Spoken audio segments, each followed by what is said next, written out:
When the pandemic hit, I began doing a lot of video meetings for my work. And I can tell you that I was not satisfied with my audio. The first audio I used was for my laptop, and it just sounded very tinny.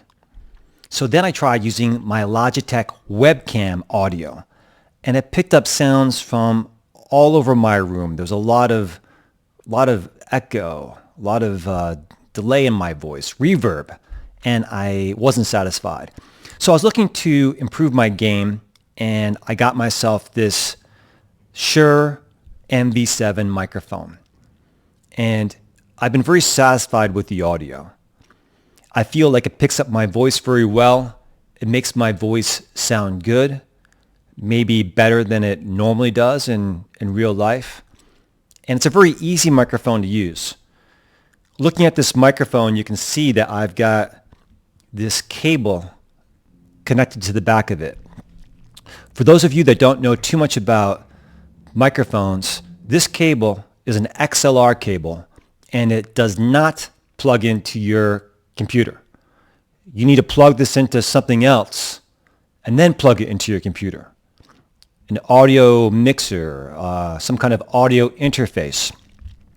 And what I found is when I use this XLR cable, I need to connect it to something else before the mixer in order to lift the sound up a bit, something called a cloud lifter.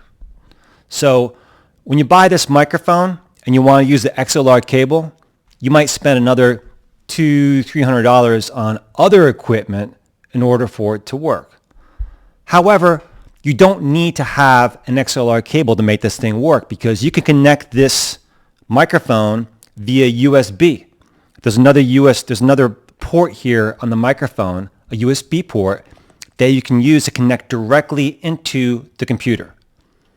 And I did that for a while, and the sound is great, but with the XLR connection going into a mixer, you just have more flexibility in terms of what you can do to modify the voice with equalizers and compressors and various other things.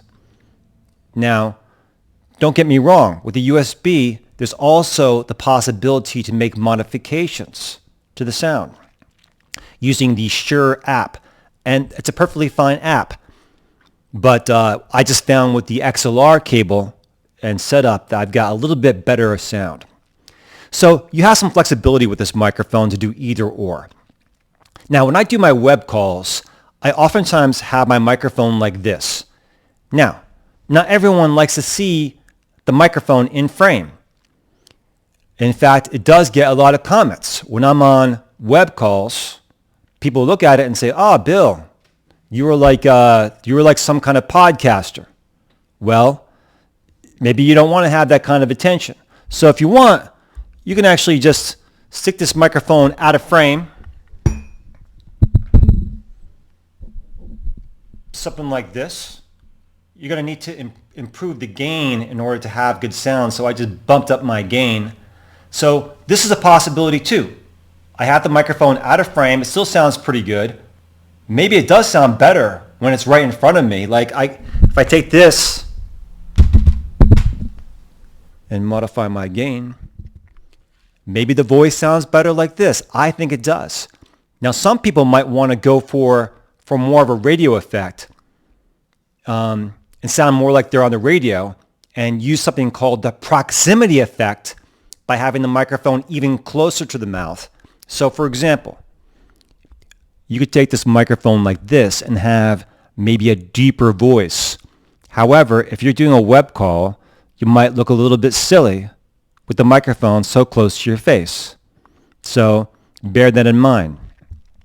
Now, I don't need to have that kind of web effect. I mean, if I want to have a deeper voice, I can take my equalizer, like I'm doing right now, and just increase the bass.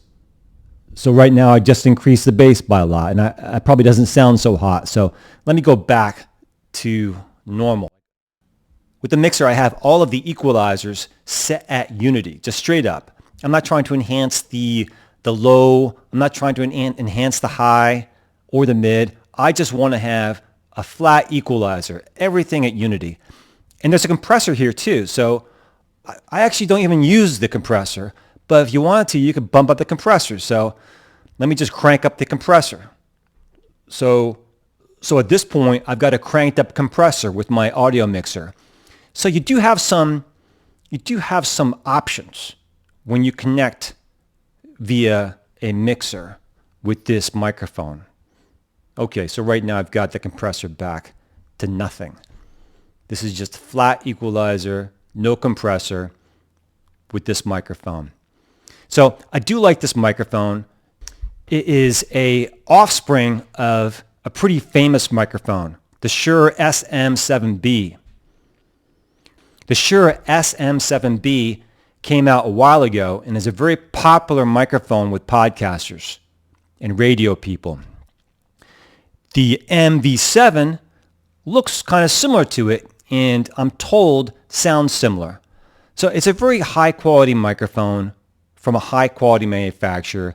I do like using it. I do recommend it. It's a microphone that I do enjoy.